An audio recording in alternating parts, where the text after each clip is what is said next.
नमस्कार साथियों, मैं हूं शुभांगी सक्सेना। बहुत सारा स्वागत है आप सभी का आज के इस मजेदार से लेक्चर में, जहां हम बात कर रहे हैं आपकी साइंस की बुक के चैप्टर नंबर 3 के बारे में, जिसका नाम है धातु और अधातु। इस लेक्चर में हम बात करने वाले हैं वेरी इंपॉर्टेंट क्वेश्चन जो एग्जाम में आने वाले हैं। साथ ही साथ हम समझने वाले हैं PYQs को और लिखने के तरीके को। तो बिना किसी देरी के शुरू करते हैं इस बढ़िया सी क्लास को, और आप तैयार हो जाइए अपने अस्त्र और शस्त्र के साथ। इस क्लास को, इस चैप्टर को समझने से पहले, शुरू करने से पहले आपको ये पता होना चाहिए कि ये चैप्टर जो है वो कितने मार्क का आपसे एग्जाम में पूछा जाने वाला है और कौन कौन से टाइप के क्वेश्चन यहाँ से बनने वाले हैं। तो साथियों, यहाँ पर बहुत ध्यान से देखिए, 5 अंकों का आपका ये पूरा का पूरा चैप्टर है। इस चैप्टर में से आपको एक ऑब्जेक्टिव क्वेश्चन दिखाई देगा जो कि 1 मार्क का हो सकता है, ठीक है। एक फिल इन द ब्लैंक दिखाई देगा, वो भी 1 मार्क का होगा। ऐसा भी पॉसिबल है कि फिल इन द ब्लैंक ना आकर के 2 ऑब्जेक्टिव क्वेश्चन जो है वो आपको करने को दे दे। वेरी शॉर्ट यहां से 1 आएगा और शॉर्ट यहां से 1 आएगा, पर उसके मार्किंग कितनी होगी? 2 नंबर का एक क्वेश्चन आ जाएगा बेसिकली, ठीक है। शुरू करते हैं। अपने को पता लग गया है कि कितने नंबर के कौन कौन से क्वेश्चन यहाँ पर बन सकते हैं। तो चलिए पहले क्वेश्चन के साथ अपनी इस क्लास को शुरू करते हैं। तो पहला क्वेश्चन आपको आपकी स्क्रीन पर दिखाई दे रहा होगा, और ये जो क्वेश्चन है ये आपसे 2025 में ऑलरेडी पूछ लिया है। क्या पूछा है? निम्नलिखित में से सबसे अच्छा विद्युत का चालक है। वीडियो को पॉज करो और देखो कि आपकी तैयारी जो है वो कितनी अच्छी है और आप उसे कैसे और बेहतर बना सकते हो। मेरे साथ साथ आंसर्स को सॉल्व करने की कोशिश आपको जरूर करनी है।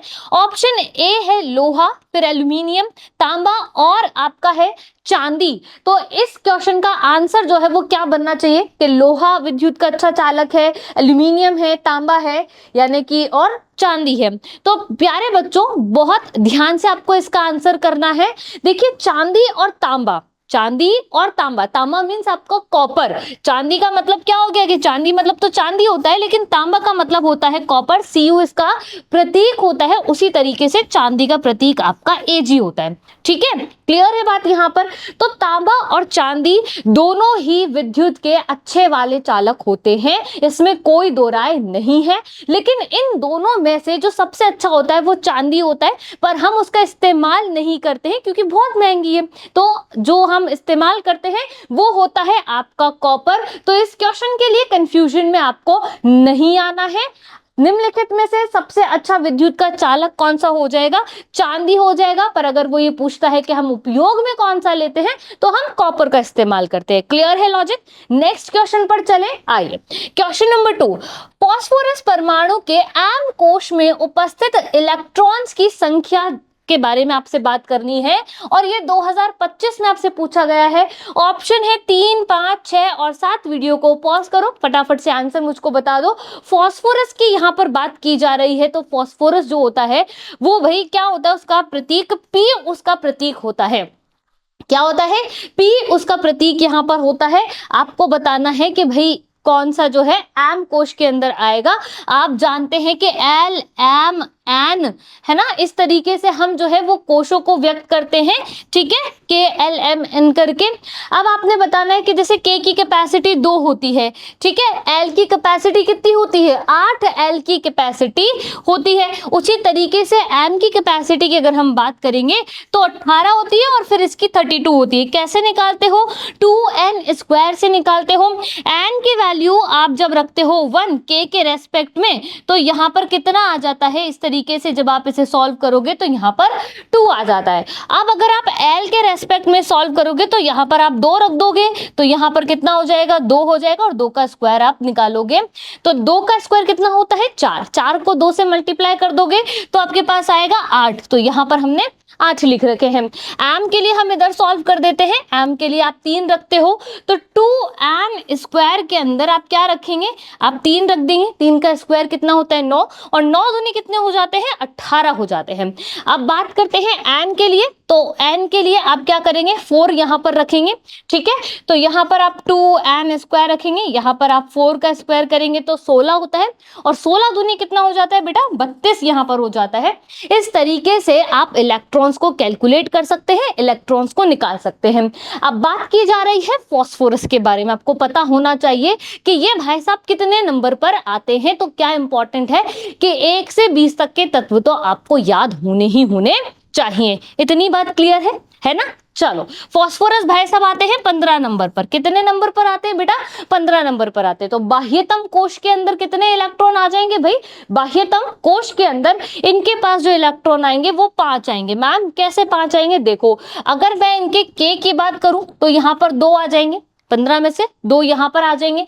उसके बाद अगर हम एल की बात करें तो 8 यहाँ पर आ जाएंगे।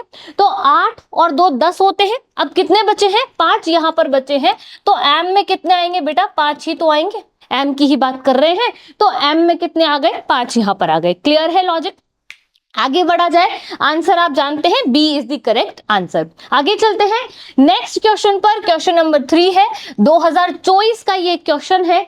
ऊष्मा का सबसे अच्छा चालक है, ऊष्मा का सबसे अच्छा चालक कौन सा है भाई, कॉपर है, लेड है, मरकरी है या फिर जिंक है। तो भाई ऊष्मा का सबसे अच्छा चालक कौन सा है बेटा, कॉपर है। आगे बात करते हैं नेक्स्ट क्वेश्चन पर। क्वेश्चन नंबर 4 यहां पर दिया हुआ है। एल्यूमिनियम आपको आयरन और जिंक दिया हुआ है, और Fe को अपन आयरन पढ़ते हैं, ठीक है।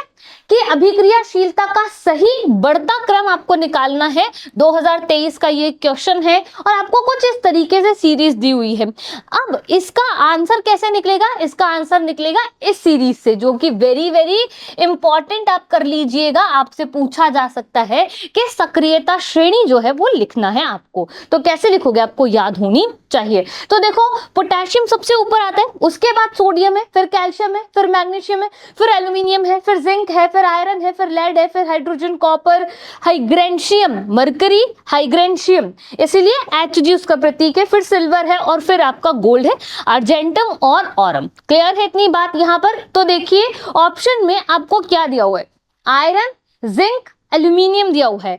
आपसे कह रहे हैं बढ़ता हुआ क्रम आपको बताना है। आयरन, जिंक, एल्यूमिनियम यहां पर दिया हुआ है। तो देखिएगा कि आयरन आ रहा है, आयरन, जिंक और एल्यूमिनियम, ठीक है। आयरन, जिंक और एल्यूमिनियम, एल्यूमिनियम सबसे ऊपर आ रहा है, फिर जिंक आ रहा है, फिर आयरन आ रहा है, ठीक है। पहली बात हमारी सही है कि सबसे ज्यादा कौन होगा, कि एल्यूमिनियम क्रियाशील है, उसके बाद आपका कौन आ जाएगा, उसके बाद आपका जिंक आ जाएगा बेटा, उसके बाद आपका आयरन आ जाएगा। ये वाला ऑर्डर क्लियर है, ठीक है। चलो नेक्स्ट क्या दिया हुआ है, आयरन, एल्यूमिनियम, जिंक, ये तो क्लियर है। आयरन, एल्यूमिनियम, जिंक, ये पॉसिबल है क्या, नहीं ये पॉसिबल नहीं है। एल्यूमिनियम, आयरन और जिंक की बात यहां पर कर रहे हैं, क्या ये पॉसिबल है, ये भी पॉसिबल नहीं है। एल्यूमिनियम, जिंक और आयरन की बात कर रहे हैं, ये भी पॉसिबल नहीं है, क्योंकि एल्यूमिनियम की क्रियाशीलता जो होती है बेटा जी वो सबसे ज्यादा होती है। तो option A is the correct answer, option A is the correct answer. बढ़ता हुआ क्रम क्या है कि एल्यूमिनियम सबसे ज्यादा क्रियाशील है, फिर आपका जिंक क्रियाशील है। एल्यूमिनियम और जिंक में कौन क्रियाशील है, एल्यूमिनियम है। आयरन और जिंक में कौन क्रियाशील है भाई, जिंक क्रियाशील है, और फिर बाद में सबसे आयरन आ जाएगा। यही यहां पर लिखा हुआ है। क्लियर है। नेक्स्ट क्वेश्चन पर चलें, आइए। नेक्स्ट क्वेश्चन है क्वेश्चन नंबर 5 है, और 2022 का ये क्वेश्चन है। क्या कह रहे हैं, एक तत्व क्यों मुलायम है और चाकू से आसानी से काटा जा सकता है। तत्व ठंडे जल के साथ तेजी से अभिक्रिया करता है। निम्नलिखित में से आपको तत्वों को पहचानना है, पोटेशियम, AgCu और आपका लेड मीन्स Pb। क्लियर है। तो बेटा इसका आंसर क्या बनेगा, पोटेशियम इसका आंसर बनेगा, क्योंकि पोटेशियम और सोडियम ठंडे जल के साथ बढ़िया तरीके से क्रिया कर लेते हैं। और आपको पता है इस चैप्टर में से जो क्वेश्चंस बनेंगे वो अपवाद में से बनेंगे। तो आप जानते हो कि पोटेशियम के साथ सोडियम, ठीक है, और लिथियम, है ना, ये तीनों ऐसी हैं जिन्हें धातु होने के बावजूद भी आप चाकू से अच्छे तरीके से काट सकते हो। आप क्या कर सकते हो, चाकू से अच्छे तरीके से काट सकते हो। क्लियर है लॉजिक यहाँ पर। इसीलिए उन्होंने बोला कि क्यों कोई मुलायम धातु है और आप चाकू से अच्छे से काट सकते हो। और आप जानते हो सोडियम और पोटेशियम जो होते हैं वो अच्छे तरीके से ठंडे जल के साथ शीघ्रता से क्रिया कर लेते हैं। तो आंसर बन जाएगा, अब अगर ऑप्शन में सोडियम दिया हो तो सोडियम लिख दीजिएगा, लिथियम दिया हो तो लिथियम लिख दीजिएगा। क्लियर है? आगे बात करते हैं नेक्स्ट क्वेश्चन की, which is your question number 6। धातुओं को पतली चादर के रूप में बनाने का गुण कहलाता है। तो यहां से आपको बात पता होनी चाहिए कि धातुओं के गुण, धातुओं के गुण, ये वाला जो टॉपिक है ये बड़ा इंपॉर्टेंट है, इससे क्वेश्चन जरूर बन सकता है। तो तन्यता, आघात वर्ध्यता, सोनोरस और धात्विक चमक। देखो धातुओं का गुण होता है कि उनमें धात्विक चमक होती है, ठीक है। धातुओं का एक और गुण होता है सोनोरस, का मतलब होता है जब आप उन्हें पीटोगे, आपस में टकराओगे तो उनसे आवाज उत्पन्न होगी, जैसे आपके स्कूल की बेल। क्लियर है बात यहाँ? आघात वर्ध्यता का मतलब क्या होता है कि पीट पीट करके चादर रूप में आप उन्हें परिवर्तित कर सकते हो। इसका मतलब होता है बेटा जी कि पीट कर किस रूप में परिवर्तित कर सकते हो? चादर रूप में परिवर्तित कर सकते हो। तन्यता का मतलब होता है कि आप उसे किस में परिवर्तित कर सकते हो?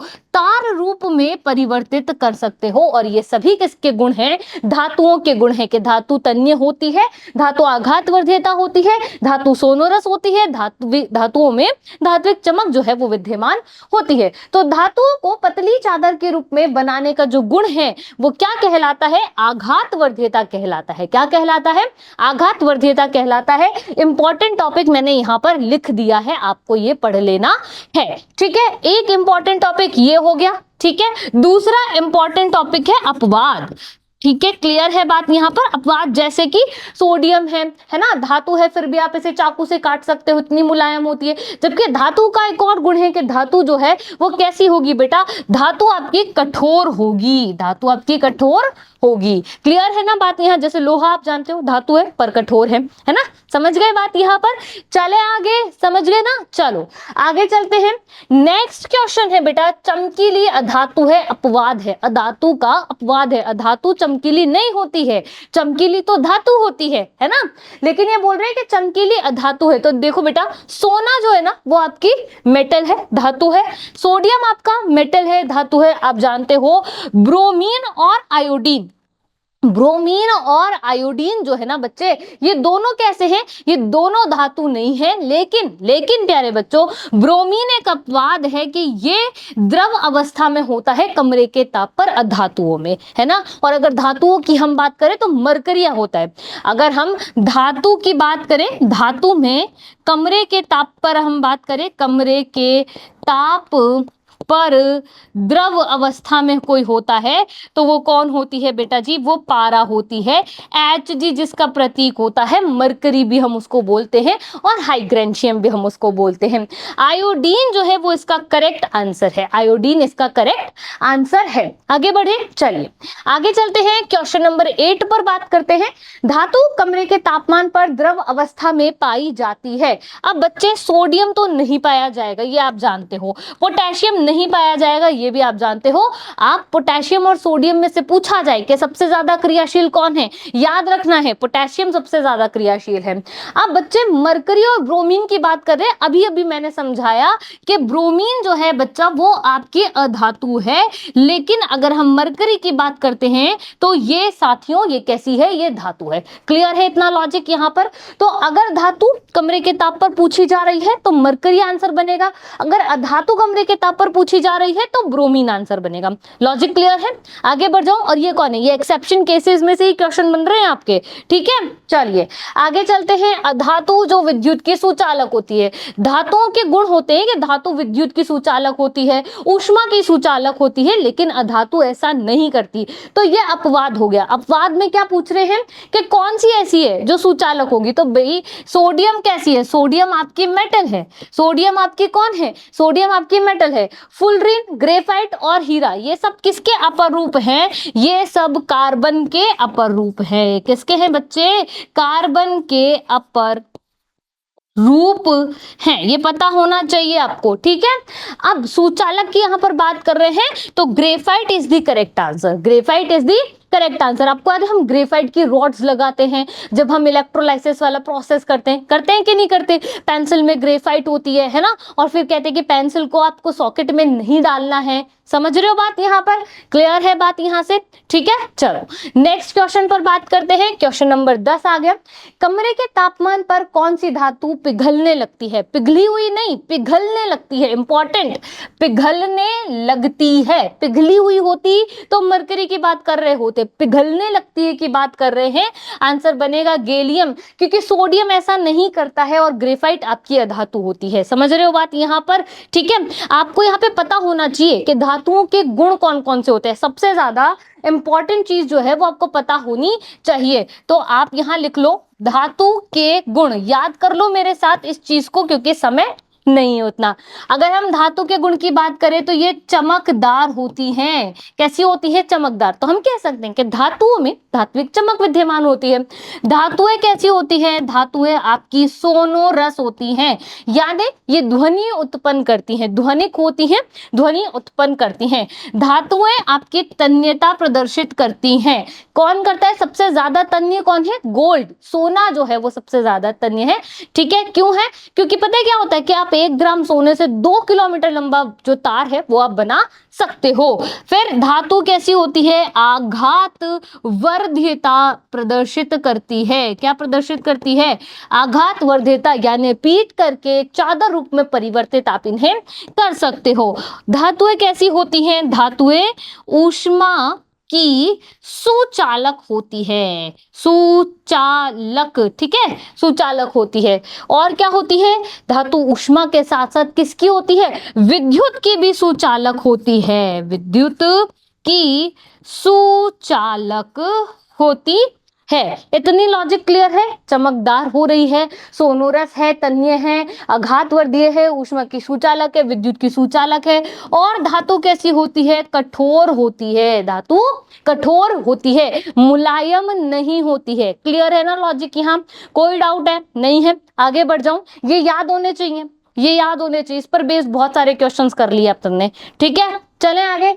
चलिए, पहले क्वेश्चन का आंसर कर लिया था हमने यहाँ पर, gallium is the correct answer. चलो नेक्स्ट क्वेश्चन नंबर 11। चाकू से काटी जा सकने वाली धातु है, ऑप्शन में है Hg, लिथियम, सीजियम और बोरोन है। तो हमने लर्न कर लिया था कि आपका सोडियम अगर दिया है, पोटेशियम अगर दिया है और लिथियम अगर दिया है, ये तीनों ही आपकी कैसी हैं बेटा जी? ये तीनों ही आप चाकू से काट सकते हो। तो lithium is the correct answer. Next question पर बात करते हैं उभयधर्मी ऑक्साइड्स की। हम यहाँ बात कर रहे हैं। उभयधर्मी का मतलब होता है जो क्षारीय प्रकृति भी रखते हैं और अम्लीय प्रकृति भी रखते हैं, दोनों चीजें रखते हैं। तो आंसर कौन है? Al2O3। आंसर क्या है? Al2O3। ये एसिड्स के साथ भी रिएक्ट करेगा, मेटल्स के साथ भी एसिड के साथ, ये ना एसिड्स के साथ भी रिएक्ट करेगा, मेटल्स नहीं, ये बेस के साथ भी रिएक्ट कर लेगा। क्लियर है? चलिए नेक्स्ट क्वेश्चन है, सीसा और टिन की मिश्र धातु को क्या कहा जाता है? वेरी इंपॉर्टेंट क्वेश्चन है भाई, वेरी इंपॉर्टेंट क्वेश्चन। क्या कहा जाता है? सोल्डर कहा जाता है। क्या कहा जाता है? सोल्डर कहा जाता है। B is the correct answer. Question number next क्या कह रहा है अपने से? तो देखिएगा, नेक्स्ट क्वेश्चन है क्वेश्चन नंबर 14। सबसे अधिक सक्रिय धातु की बात कर रहे हैं। पोटेशियम, सोडियम, लोहा और तांबा। अक्सर बच्चे कंफ्यूज हो जाते हैं, आपने ये गलती नहीं करनी है। बुक के अंदर रिएक्टिविटी सीरीज दी हुई है, आपको पता होना चाहिए potassium is the answer. Potassium और सोडियम में से भी पोटेशियम ज्यादा एक्टिव है। हम सब ये जानते हैं कि सोडियम बहुत ज्यादा रिएक्टिव है, फटाफट रिएक्शन कर लेगा, पर उससे भी ज्यादा एक्टिव है, ये प्रोएक्टिव है। कौन है ये? पोटेशियम है। कौन है बेटा जी? पोटेशियम है। ये तो आप जानते ही हैं। नेक्स्ट क्वेश्चन क्या कहता है? मरकरी का अयस्क है। मरकरी का अयस्क है। यहां से आपसे पूछी जा सकती है कि अयस्क क्या होते हैं। वीडियो को पॉज करो, अपनी कॉपी में अयस्क का डेफिनेशन फटाफट लिख दो। मरकरी का अयस्क होता है बच्चे सिनेबार। क्या होता है? सिनेबार। मरकरी का अयस्क क्या होता है? सिनेबार होता है। तो सी इज द करेक्ट आंसर। ये आपसे पूछा जा सकता है, याद रखना है इस बात को। नेक्स्ट क्वेश्चन है क्वेश्चन नंबर 16। सर्वाधिक तन्य धातु कौन होता है? तन्य का मतलब होता है तार रूप में परिवर्तित करना। तार रूप में परिवर्तित करना, तार रूप में परिवर्तित करना। तो बताओ, मैंने भी आपको बताया था कि सोना इज द करेक्ट आंसर, क्योंकि आप क्या करते हो, 1 ग्राम से आप 2 किलोमीटर, कितने, 2 किलोमीटर लंबा तार बना सकते हो। समझ गए बात यहां? चलो नेक्स्ट क्वेश्चन नंबर 17, निम्न में से कौन आयनिक यौगिक है? आयनिक यौगिक होते हैं, सहसंयोजक यौगिक होते हैं, तो आपसे पूछ रहे हैं कि कौन आयनिक यौगिक है जो आयंस में बट जाए, जो आयंस में विभक्त हो जाए। कितने तरीके के आयन होते हैं? 2 तरीके के, एक होता है नेगेटिव, एक होता है बेटा जी पॉजिटिव। अब CH4 जो है ना, ये आपका आयन नहीं है, ये आपका सहसंयोजक बंध से बना हुआ है। सहसंयोजक कैसे मैम, कैसे बना हुआ है? तो देख लो, यहाँ पर कार्बन है, कार्बन जो होता है ना बच्चे जी, उसके संयोजकता कोश में 4 इलेक्ट्रॉन होते हैं। अब ना ही वो इलेक्ट्रॉन दान कर सकता है, ना ही वो इलेक्ट्रॉन ले सकता है, क्योंकि नाभिक की कैपेसिटी इतनी नहीं है ना। तो क्या करेगा, वो साझा करेगा, और जब भी सांझे के बंध से अगर कोई बंध बना हुआ है, सांझे के इलेक्ट्रॉन से कोई बंध बना हुआ है, तो हम उसे आयनिक बंध नहीं कहते, हम उसे क्या कहते हैं? वेरी गुड, सहसंयोजक बंध कहते हैं। तो ये वाला जो है, ये आपका सहसंयोजक बंध है। हम कुछ इस तरीके से इसको बनाते हैं, ये आपका हाइड्रोजन हो गया, ये आपका हाइड्रोजन हो गया, ये हाइड्रोजन हो गया, ये हाइड्रोजन हो गया। तो यहां पर इसको हम क्रॉस कर देते हैं, ठीक है, कुछ इस तरीके से। ये हम इस तरीके से बनाते हैं कि ये हाइड्रोजन जो है, इसका द्विलक जो है ऐसे तरीके से पूरा हो जाए, क्योंकि हाइड्रोजन को द्विलक बनाना होता है, और कार्बन का अष्टक जो है वो इस तरीके से पूरा होता है। तो ये सहसंयोजक है। उसी तरीके से आपका CO2 भी सहसंयोजक है। क्यों? क्योंकि ये कुछ इस तरीके से बना होता है। कार्बन आयनिक बंध नहीं बनाता, सहसंयोजक बनाता है। ये कौन है? CaCl2। कैसे तोड़ेंगे मैम? कैल्शियम आपको 2+ में मिलता है, और क्लोरीन आपको 1- में मिलता है। इसकी संयोजकता इसके चरणों में, इसकी संयोजकता इसके चरणों में, और जब ऐसा होगा तो देखो क्या होगा, यहाँ पर बन जाएगा CaCl2, ये बन जाएगा। बना के नहीं बना? समझ गए बात? यहाँ NH3 की हम बात करें तो ये भी क्या है? एक तरीके का सहसंयोजक बंध है, आयनिक बंध नहीं है। आयनिक यौगिक की बात कर रहे थे तो C is the correct answer. आयनिक यौगिक कौन सा है? C is the correct answer. Clear है? बहुत सिंपल चीजें हैं, बहुत सिंपल। आगे बढ़ा जाए, चलिए आगे चलते हैं। क्वेश्चन नंबर 18 की बात कर रहे हैं। लोहा ऑक्सीजन से संयोग कर क्या बनाता है? अब पहले इस क्वेश्चन को आराम से देख लो। लोहा और ऑक्सीजन चाहिए, बस तो ये तो बन ही नहीं सकता है, ठीक है। मान लिया मुझे इस क्वेश्चन का आंसर नहीं आता है, लेकिन अब जिस क्वेश्चन का आंसर आपको नहीं आता है उसको कैसे सॉल्व करना है?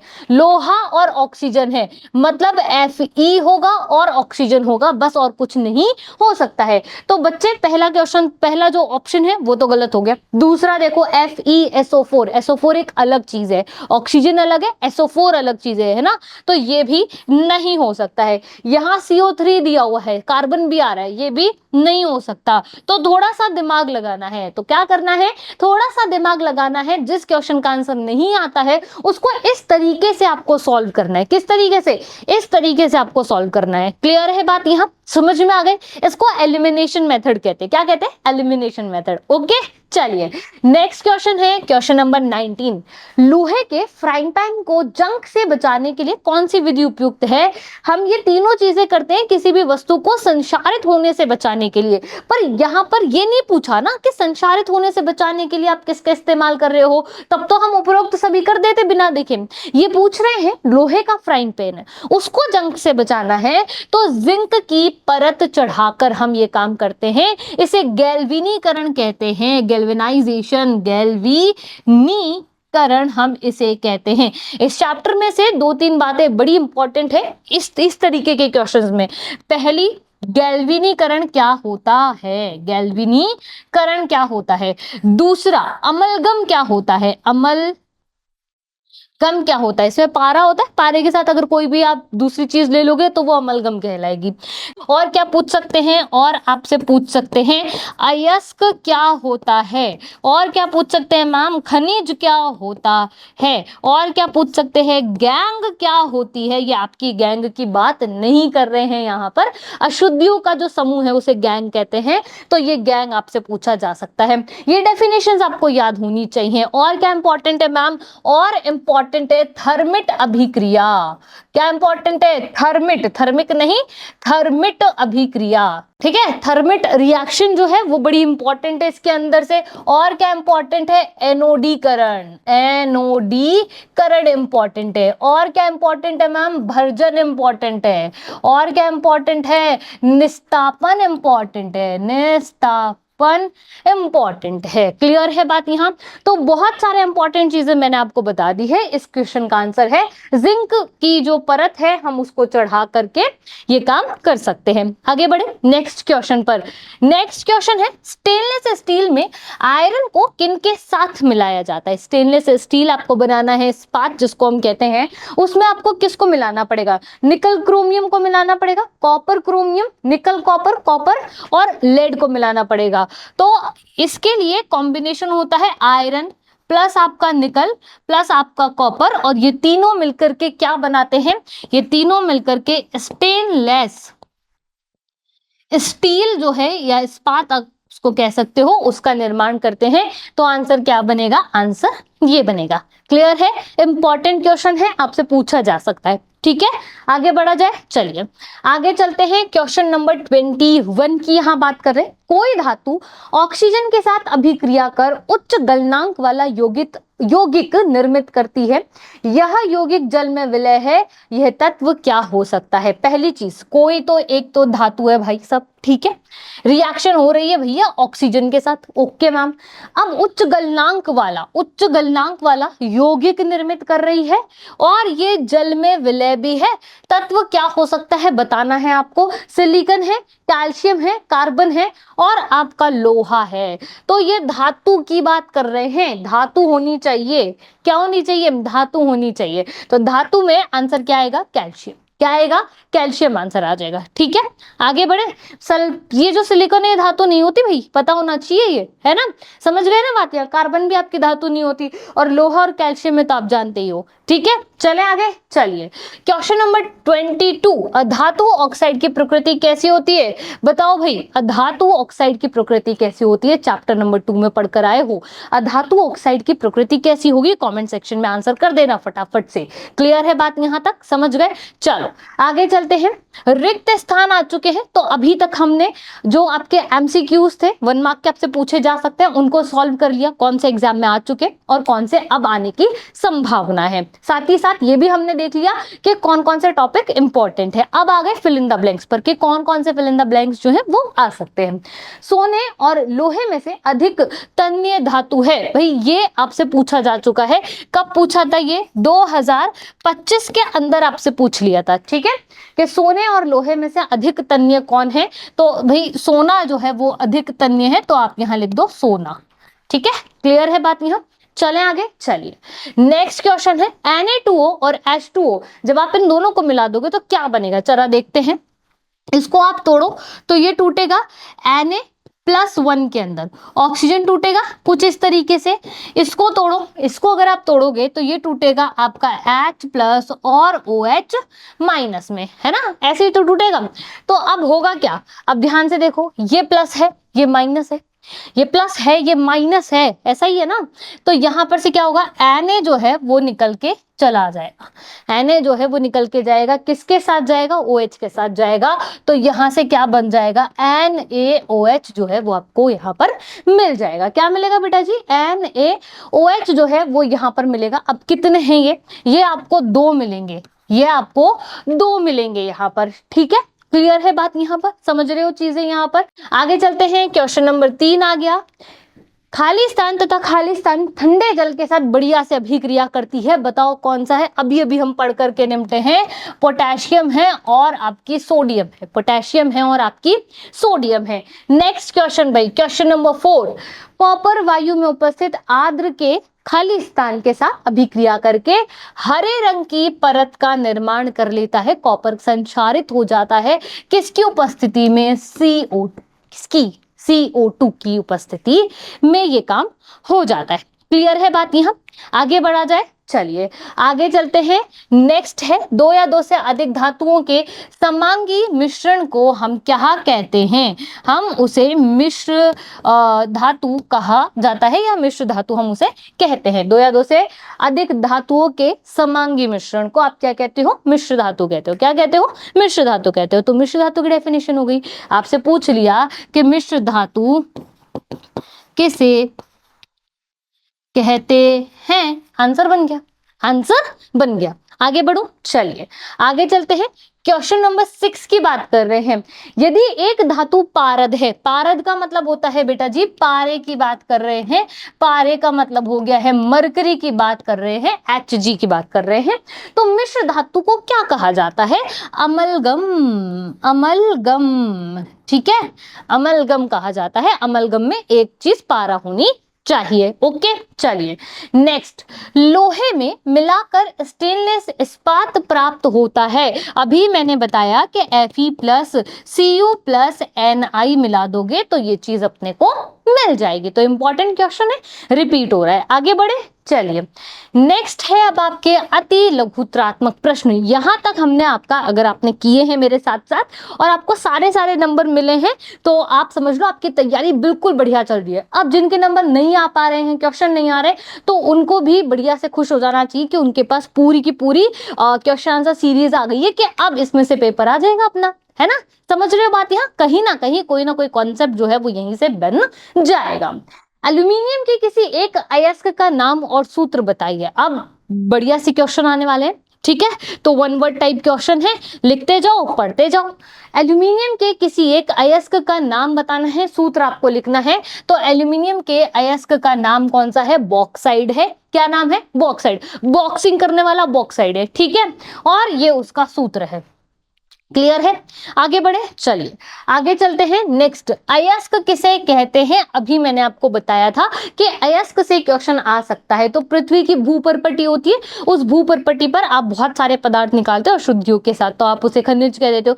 पर कोई एक विशेष पदार्थ जो बहुत ज्यादा मात्रा में निकले तो उसको निकालना आपके लिए लाभकारी होगा, उसे आप क्या कहोगे?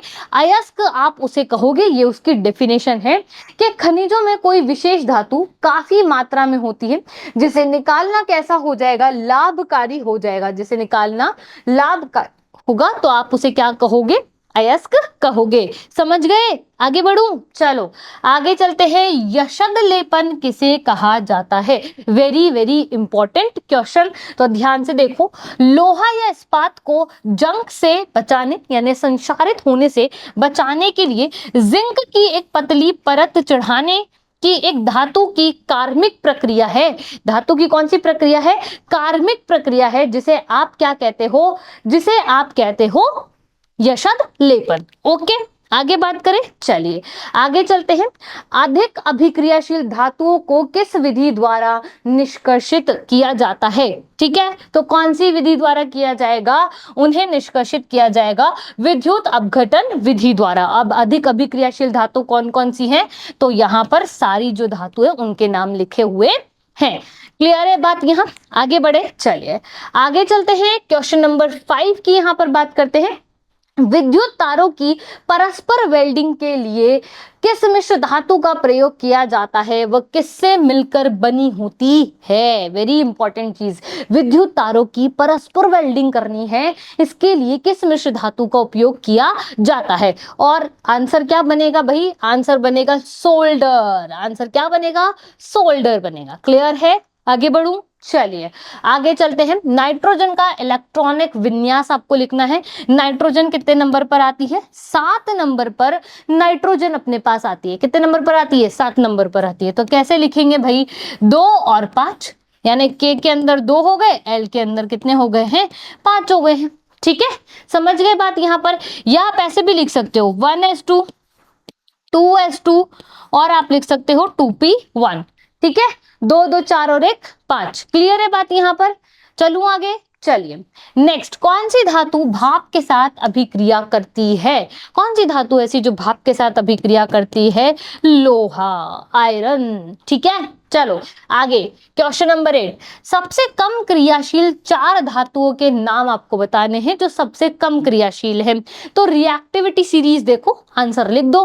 Ag सबसे कम क्रियाशील है और सोना तो उससे भी कम क्रियाशील है ना, है कि नहीं है? तो बाकी 2 धातुओं का नाम कमेंट सेक्शन में चाहिए। मैंने लिख दिया यहाँ पर, ये देखो मैंने Au लिख दिया है, मैंने Ag लिख दिया है। अब यहाँ वाली और यहाँ वाली आप मुझे कमेंट करके बताओगे, ठीक है? समझ में आ गई बात? इससे मुझे पता चल जाएगा कि आप जो है वो क्या कर रहे हो, साथ के साथ प्रैक्टिस भी करते जा रहे हो। नेक्स्ट क्वेश्चन, किन्हीं 4 धातु के नाम आपको लिखने हैं। बहुत सीधा क्वेश्चन है, आप ये क्वेश्चन खुद से कर सकते हैं, इसमें कोई दिक्कत नहीं है।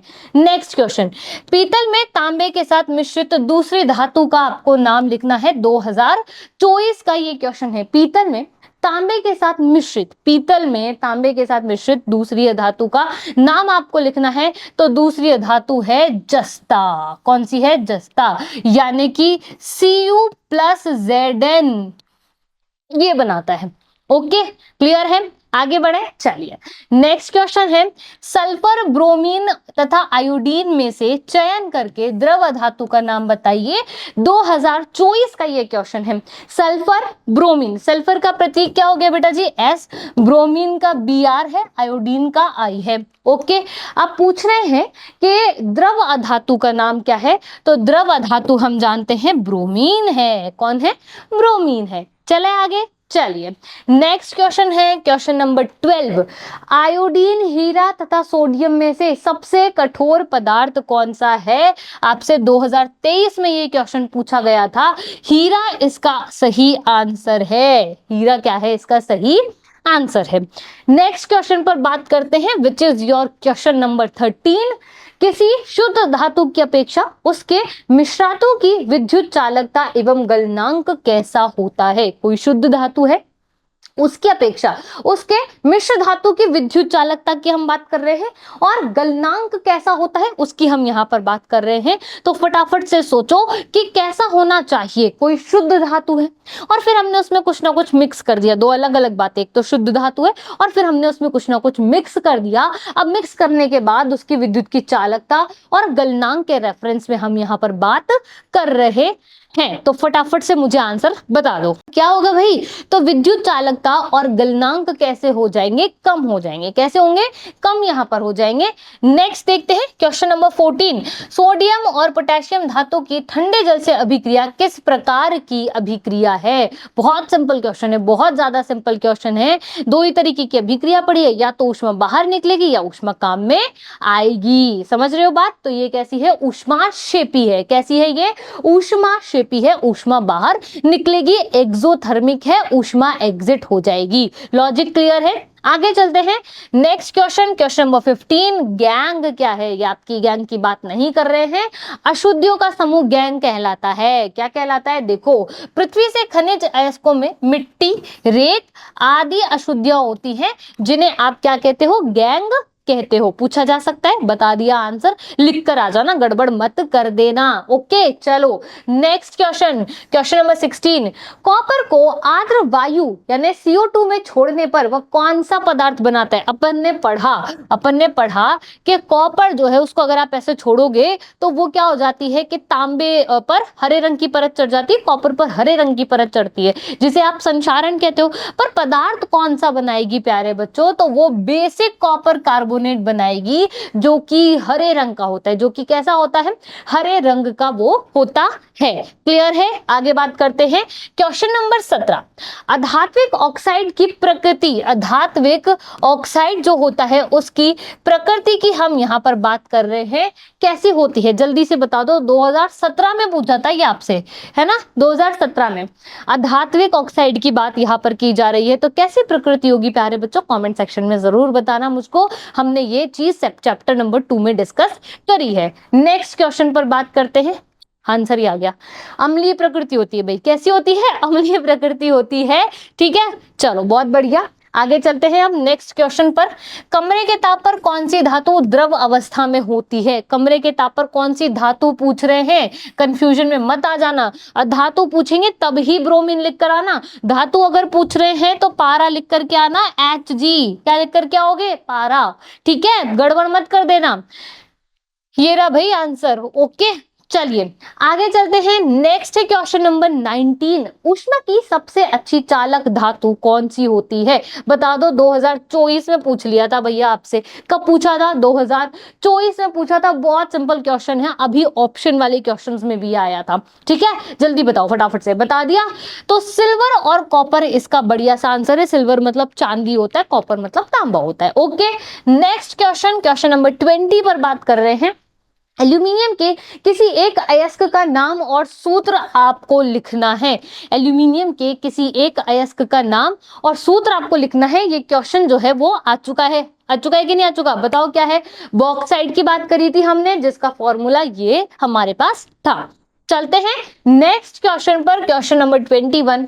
आयनिक यौगिकों के गलनांक और क्वथनांक उच्च क्यों होते हैं? ये बढ़िया सा इंपॉर्टेंट क्वेश्चन है कि आयनिक यौगिकों के गलनांक और क्वथनांक जो होते हैं ना बेटा जी, वो उच्च क्यों होते हैं। इंपॉर्टेंट लगा लो, ये क्वेश्चन तो एग्जाम में पूछे जाने की संभावना थोड़ी सी अच्छी है ना। ठीक है, तो इसका आंसर हम किस तरीके से देंगे? आयनिक यौगिकों का गलनांक क्वथनांक बहुत अधिक होता है। ठीक है जी, क्योंकि मजबूत अंतर आयनिक आकर्षण को तोड़ने के लिए अधिक ऊर्जा चाहिए। जो ऊर्जा दी जाती है वो पर्याप्त नहीं होती है, तो आपको क्या करना पड़ेगा? इन्हें ऊर्जा ज्यादा देनी पड़ेगी। ज्यादा ऊर्जा देनी पड़ेगी तो गलनांक उच्च हुआ कि नहीं हुआ, क्वथनांक उच्च हुआ कि नहीं हुआ? तो आयनिक यौगिकों के गलनांक और क्वथनांक बहुत उच्च होते हैं, क्योंकि उनके अंदर क्या होते हैं? मजबूत अंतर आयनिक बंध वहां पर उपस्थित होते हैं, जिन्हें तोड़ने के लिए ज्यादा मात्रा में ऊष्मा की आवश्यकता होगी। या आप ये भी बोल सकते हो अंतराण्विक आकर्षण जो बंध होते हैं वो बहुत ज्यादा स्ट्रॉन्ग यहाँ पर होते हैं। क्लियर है लॉजिक? आगे बात करते हैं लघुत्तरात्मक प्रश्नों की। हम यहाँ से बात कर रहे हैं तो प्यारे बच्चों, हमने यहाँ से कितने 3 नंबर का जो हमारा पेपर था वो हमने कंप्लीट कर लिया इस चैप्टर में से, कि 3 नंबर अपने पक्के से आ जाने चाहिए। अब बात बची 2 नंबर के क्वेश्चंस की, कि 2 नंबर में किस किस तरीके से क्वेश्चन आ चुके हैं और किस तरीके से क्वेश्चन आने हैं। यहां से आपको ये भी सीख लेना है कि क्वेश्चन को किस तरीके से आपको लिखना है। ओके, चल क्वेश्चन नंबर 1 की हम बात कर रहे हैं। यदि कॉपर आर्द्र कार्बन डाइऑक्साइड में पड़ा रहता है तो इसकी सतह पर क्या प्रभाव पड़ेगा? वर्णन कर दो। बहुत सिंपल है और लास्ट ईयर पूछा। कब पूछा है? Last year. तो इसका आंसर क्या बनेगा प्यारे बच्चों? देखिए, यदि कॉपर जो है उसको आर्द्र CO2 में खुला छोड़ दिया जाएगा तो सतह पर हरे रंग की परत जो है वो चढ़ जाएगी, जिसे आप संक्षारण कह देते हो। CO2 तांबे से धीरे धीरे रिएक्शन करता है। कैसे कर रहा है? धीरे धीरे रिएक्शन। और जब रिएक्शन करता है तो उसकी सतह पर कॉपर कार्बोनेट जो है वो यहाँ पर बन जाता है। आपको फॉर्मूला यहाँ पर दिया हुआ है, रिएक्शन यहाँ पर दी हुई है। क्लियर है लॉजिक? चले आगे। चलिए आगे चलते हैं, क्वेश्चन नंबर 2 की बात कर रहे हैं। एक्वारेजिया के बारे में बताना है, जिसे आप क्या कहते हो? अम्ल राज कहते हो। क्या कहते हो? अम्ल राज आप इसे कहते हो। 2 अम्ल यहाँ पर होते हैं, एक होता है HCl, एक होता है HNO3। प्रबल अम्ल होते हैं 3, H2SO4, HCl, HNO3। अब अम्लों का राजा तो H2SO4 होता है, पर अम्ल राज के अंदर आपका HCl और HNO3 का मिश्रण यहाँ पर होता है। ठीक है, उसे आप एक्वारेजिया यहाँ पर कहते हो। अब कौन सा मिश्रण होता है? तो देखिए 3:1 के अनुपात में ये होता है। एक्वारेजिया रॉयल जल का लैटिन शब्द होता है। 3:1 के अनुपात में सांद्र हाइड्रोक्लोरिक अम्ल एवं सांद्र नाइट्रिक एसिड का ताजा मिश्रण होता है। ये प्रबल संक्षारक है जो गोल्ड और प्लेटिनम जैसी धातुओं को गलाने में समर्थ होता है। वेरी इंपॉर्टेंट क्वेश्चन है, पूछे जाने की संभावना भी उतनी ही है। नेक्स्ट बात करते हैं, नेक्स्ट क्वेश्चन पर सक्रियता श्रेणी को लिखो। ये क्वेश्चन अगर आपसे नहीं भी पूछा है तो भी ये इंपॉर्टेंट है, क्योंकि इसके आधार पर आप बहुत सारे क्वेश्चंस को सॉल्व कर सकते हो, तो इसे याद कर लेना है आपको। सक्रियता श्रेणी वह सूची है जिसमें आप धातुओं की क्रियाशीलता के बारे में बात करते हो, तो ये आपको सीरीज जो है वो अच्छे से याद कर लेनी है कि पोटेशियम फिर सोडियम, फिर आपका कैल्शियम, फिर मैग्नीशियम, एल्यूमिनियम, जिंक, जिंक के नीचे कौन आएगा, आपका आयरन आएगा, फिर लेड आएगा, हाइड्रोजन, फिर कॉपर, फिर Hg, फिर आपका Ag, फिर आपका Au। बहुत सारी ट्रिक है ना। कटरीना ने कार मांगी, है ना, कौन कौन सी वो सारी वाली ट्रिक आप यहाँ पर लगा सकते हो। तो आप ऐसे भी बोल सकते हो कि कटरीना ने कार मांगी, है ना, ऑडी मांग ली उसने, ठीक है। फिर जिंक से कोई और कार बना लेना, फरारी, एफ से फरारी मांग ली, ठीक है। तो इस तरीके से इसकी बढ़िया सी ट्रिक है, आप इसे अच्छे से याद कर सकते हो। लेकिन बहुत ज्यादा इंपॉर्टेंट है कि आप सीधा याद रखो इसको कि सोडियम सबसे ज्यादा क्रियाशील है, और अगर हम सोडियम के भी ऊपर बात करें तो पोटेशियम उससे भी ज्यादा क्रियाशील है। तो पोटेशियम, सोडियम, कैल्शियम तो अपने को याद ही रखना है। फिर मैग्नीशियम, एल्यूमिनियम, जिंक, जिंक के नीचे आता है हमेशा आयरन, जिंक के नीचे कौन आएगा, आयरन आएगा, ठीक है। ऐसे याद रखो, सबसे ऊपर कौन आएगा, सबसे ऊपर पोटेशियम आएगा, फिर आपका सोडियम आएगा, फिर आपका कैल्शियम आएगा, इतनी बात तो अपने को पता है। फिर मैग्नीशियम और एल्यूमिनियम आ जाएगा। एल्यूमिनियम के नीचे अभी हमने पढ़ा है कि जिंक आता है और उसके नीचे आयरन आता है, इतनी बात अपन को याद कर लेनी है। सबसे नीचे कौन आता है मैम, सबसे नीचे Au आता है, फिर उसके ऊपर कौन आता है, Ag आ जाता है मैम, Au हो गया, Ag हो गया, फिर Hg आ जाएगा, फिर कौन आ जाएगा, Hg आ जाएगा, फिर Au हो गया, Ag हो गया, Hg हो गया। अब Hg के ऊपर कौन आता है, कॉपर आ जाता है, कॉपर के ऊपर कौन आएगा, हाइड्रोजन आ जाएगा, और हाइड्रोजन के ऊपर कौन आएगा, Pb आ जाएगा। ये सीरीज यहाँ पर हो गई पूरी, ठीक है। 2-3 बार आप लिखोगे इस तरीके से तो याद हो जाएगी। आगे बढ़े, चलिए आगे चलते हैं। मैग्नीशियम क्लोराइड का निर्माण जो है वो कैसे होगा, आपसे ये भी पूछ सकता है, और क्या पूछ सकता है, सोडियम क्लोराइड, सोडियम क्लोराइड, ठीक है। ये दोनों आपसे पूछे जा सकते हैं, दोनों को सॉल्व कर लेते हैं। पहले बात कर लेते हैं सोडियम क्लोराइड के बारे में, ठीक है। तो देखो सोडियम क्लोराइड होता है NaCl, टेबल सॉल्ट आप इसको कहते हो, साधारण नमक कहते हो, खाने का नमक आप इसको कहते हो, ठीक है। अब ये बनता कैसे समझ लो। यहाँ पर सोडियम भाई साहब जी जो होते हैं कितने नंबर पर आते हैं, 11 नंबर पर आते हैं। तो आपने लिख दिया यहाँ पर 11 नंबर पर आएंगे। इलेक्ट्रॉनिक कॉन्फ़िगरेशन अगर हम उसकी बात करें तो कैसे भरा जाता है, 2 भरा जाएगा, उसके बाद 8 भरा जाएगा, 8 और 2 10 हो गए, और फिर आपका यहाँ पर 1 आएगा। ओके चलो मैम, क्लोरीन की अगर हम बात कर रहे हैं तो हमने यहाँ पर क्लोरीन लिख दिया है। क्लोरीन भाई साहब आते हैं 17 नंबर पर, कितने नंबर पर आते हैं, 17 नंबर पर। कैसे भरे जाएंगे, 2 भरा जाएगा, 8 भरा जाएगा, 7 भरा जाएगा। एक नियम होता है, उस नियम को आप क्या कहते हो, अष्टक का नियम। किसका नियम कहते हो, अष्टक का नियम आप उसको कहते हो, जिसमें आप ये समझते हो कि हर परमाणु, हर तत्व ये चाहता है कि मेरे बाह्यतम कोश के अंदर 8 इलेक्ट्रॉन होने चाहिए। बाह्यतम कोश के अंदर कितने इलेक्ट्रॉन होने चाहिए, 8 इलेक्ट्रॉन होने चाहिए। इलेक्ट्रॉन्स किसकी मदद से निकालते हैं, इलेक्ट्रॉन इस सूत्र की मदद से निकालते हैं। तो सोडियम में आप देख रहे हो कि यहाँ पर लिखा हुआ है K, यहाँ L और ये M। M कोश के अंदर 1 इलेक्ट्रॉन है, तो बाह्यतम कोश कौन सा हो गया, M हो गया। यहाँ अगर मैं बात करूं तो यहाँ पर क्या होगा, K ये होगा, L ये होगा और M होगा।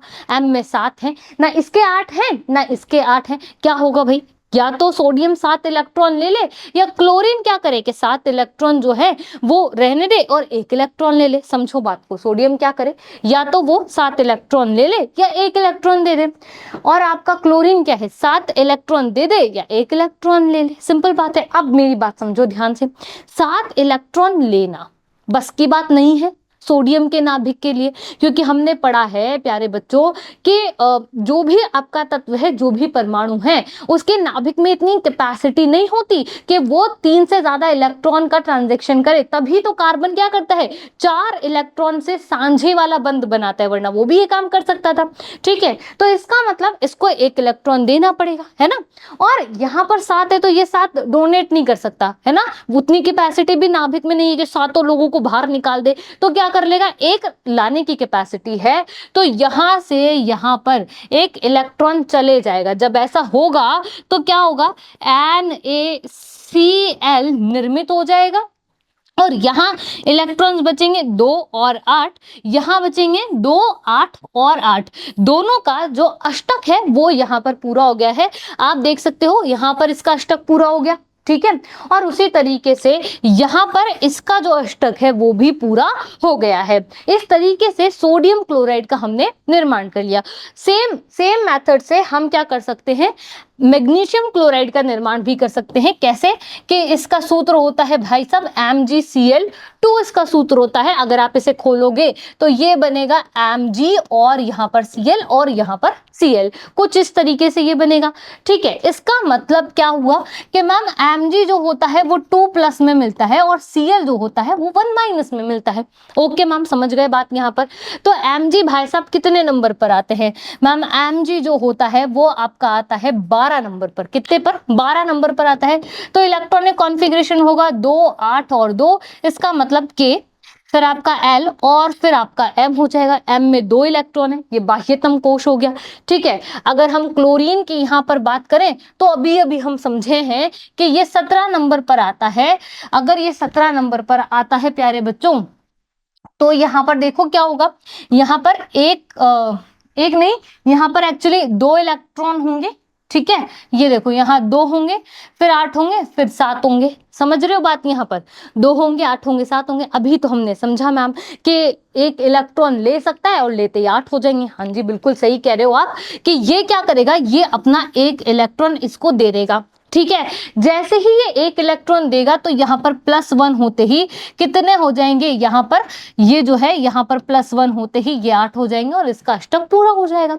अब मैम लेकिन यहाँ तो फिर भी एक इलेक्ट्रॉन बचा है, यहाँ तो फिर भी M में क्या हुआ, M के अंदर एक इलेक्ट्रॉन तो बचा है अभी भी, यहाँ पर एक इलेक्ट्रॉन बचा है M में। अब क्या होगा, ये कहेगा कि आप जो है क्लोरीन से कि आप एक और अपनी फैमिली में से ले आओ जिसके साथ मैं अपना एक इलेक्ट्रॉन और दान कर दूं। तो यहाँ पर क्या होगा, एक और क्लोरीन आ जाएगा जिसमें भी कितने इलेक्ट्रॉन होते हैं, 2, 8 और 7 होते हैं।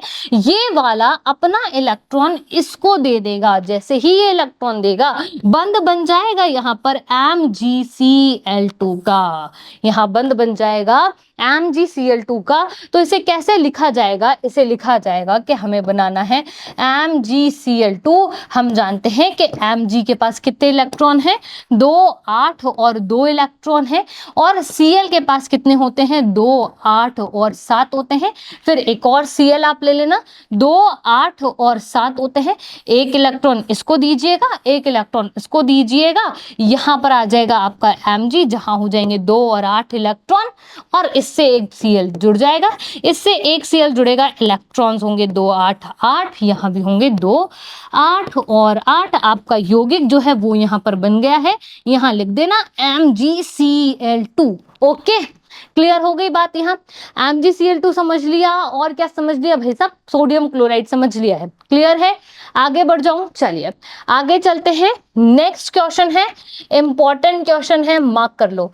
थर्मिट अभिक्रिया क्या है? अभिक्रिया के लिए समीकरण लिखो। ये आपसे ऐसे भी पूछ सकता है कि थर्मिट अभिक्रिया की इक्वेशन लिख दो। सिंपल थर्मिट अभिक्रिया की इक्वेशन लिख दो, वेरी इंपॉर्टेंट है। तो ये इसका आंसर जो है वो यहाँ पर लिखा हुआ है। ये एक ऊष्माक्षेपी रेडॉक्स अभिक्रिया है। क्या है बोलो? ऊष्माक्षेपी, वेरी गुड, रेडॉक्स अभिक्रिया है जिसमें एल्यूमिनियम पाउडर आयरन ऑक्साइड जैसे धातु ऑक्साइड के साथ अभिक्रिया करके गलित यानी कि पिघली हुई यानी कि मॉल्टन स्टेट में धातु उत्पन्न करता है। इस प्रक्रिया का उपयोग रेल की पटरियों को जोड़ने यानी वेल्डिंग करने में किया जाता है। यह है आपकी रिएक्शन। ओके, क्लियर है बात? यहाँ पर कोई दिक्कत है? चले आगे, चलिए, इंपॉर्टेंट है ना। चलो आगे बात करते हैं क्वेश्चन नंबर 6 के बारे में। धातु का विद्युत अपघटनीय परीक्षण का नामांकित चित्र जो है वो आपको बनाना है और एक्सप्लेन भी करना है। अब ये क्वेश्चन 2 तरीके से आ सकता है।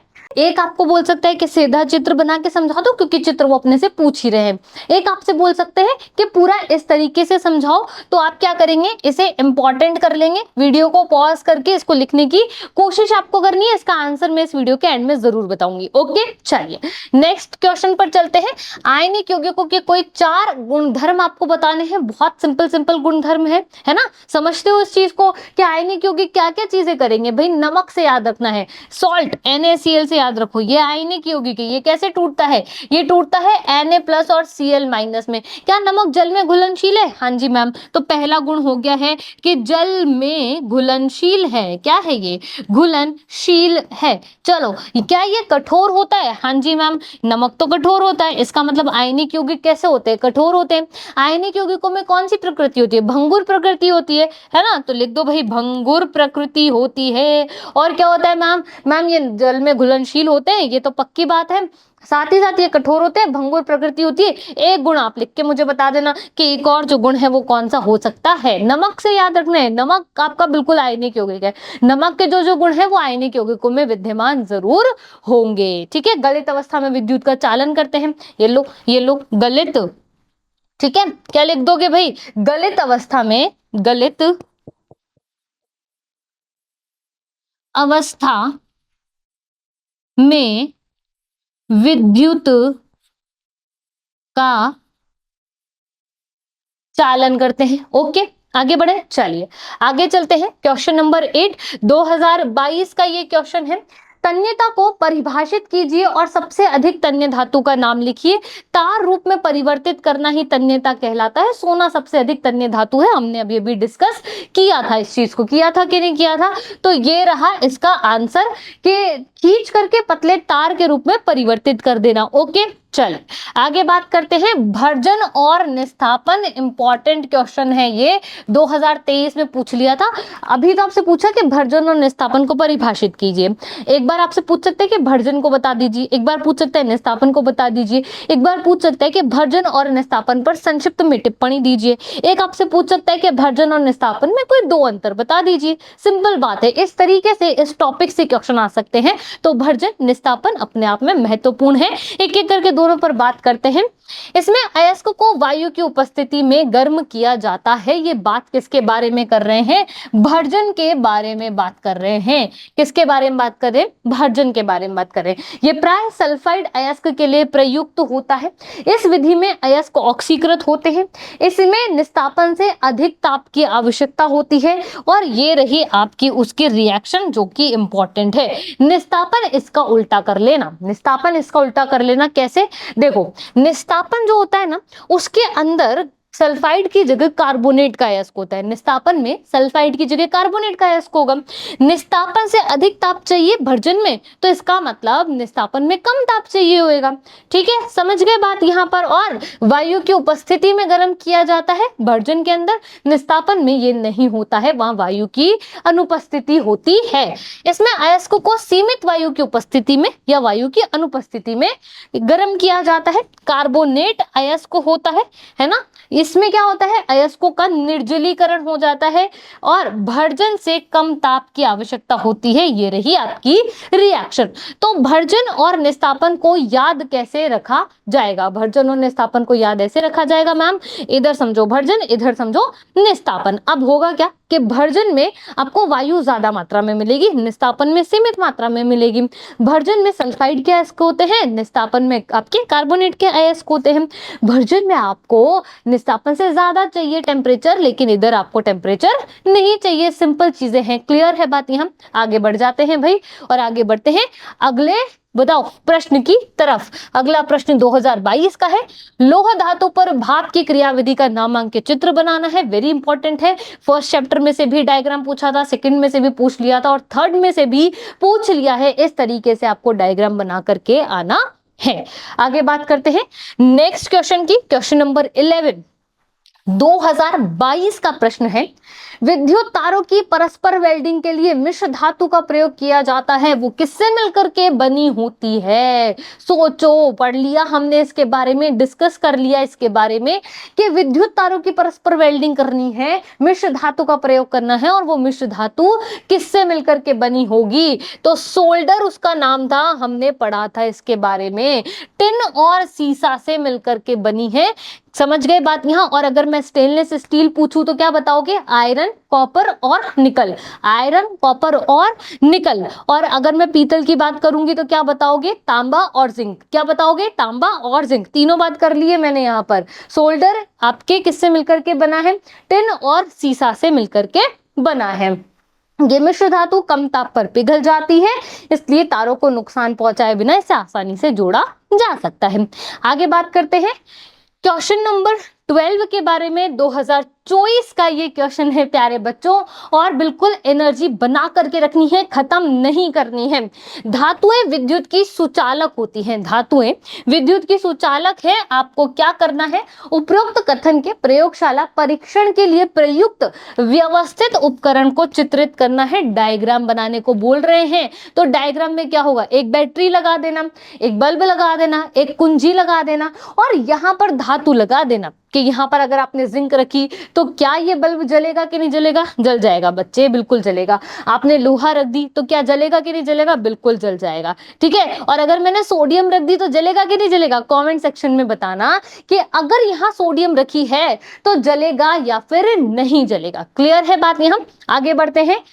नेक्स्ट क्वेश्चन है क्वेश्चन नंबर 13, प्रयोग द्वारा सिद्ध कीजिए धातु ऊष्मा के सुचालक होते हैं। आपको याद है एक वो एक्सपेरिमेंट करना था जहां पर क्या था, यहाँ पर इस तरीके से कोई स्टैंड बना दिया था, यहाँ पर एक रॉड हमने लगा दी थी, इस रॉड पर हमने क्या करा था, वैक्स लगा दी थी और उस पर एक ऑलपिन लगा दी थी हमने, ठीक है, चिपका दी थी। फिर यहाँ पर हमने क्या करा था, एक बर्नर जो है उसको यहाँ पर रख दिया था, है ना, और उस बर्नर से क्या निकल रही थी, आग जो है निकल रही थी।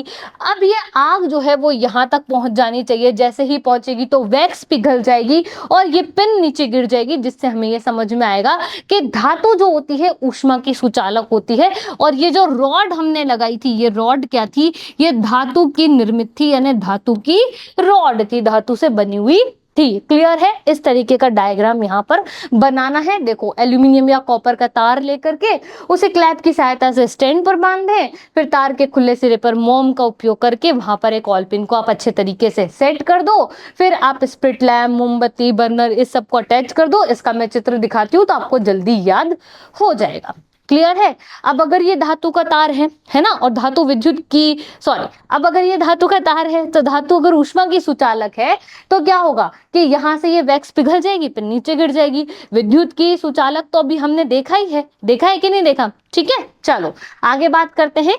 क्वेश्चन नंबर 14, पोटेशियम और सोडियम को केरोसिन के तेल में डुबोकर क्यों रखा जाता है? क्योंकि ये बहुत ज्यादा रिएक्टिव होते हैं, बहुत जल्दी क्रिया कर लेते हैं, तो केरोसिन के तेल में हम इन्हें डुबो कर रखते हैं ताकि ये बाह्य वातावरण से क्रिया नहीं कर पाए। ये उसका आंसर है। स्क्रीनशॉट लेना है तो ले लो। आगे बढ़ेंगे, नेक्स्ट क्वेश्चन पर चर्चा करेंगे प्यारे बच्चों। इंपॉर्टेंट है, कैसा है, इंपॉर्टेंट।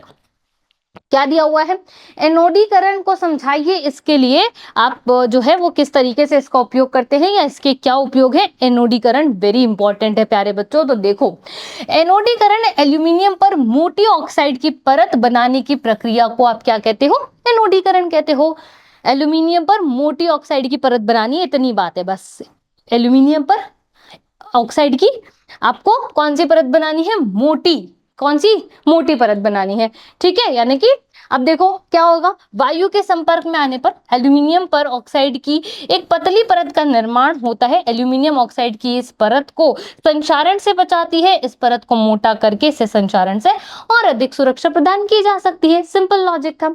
एनोडीकरण के लिए एल्यूमिनियम की एक साफ वस्तु को एनोड बनाकर तनु सल्फ्यूरिक अम्ल H2SO4 के साथ इसका विद्युत अपघटन किया जाता है।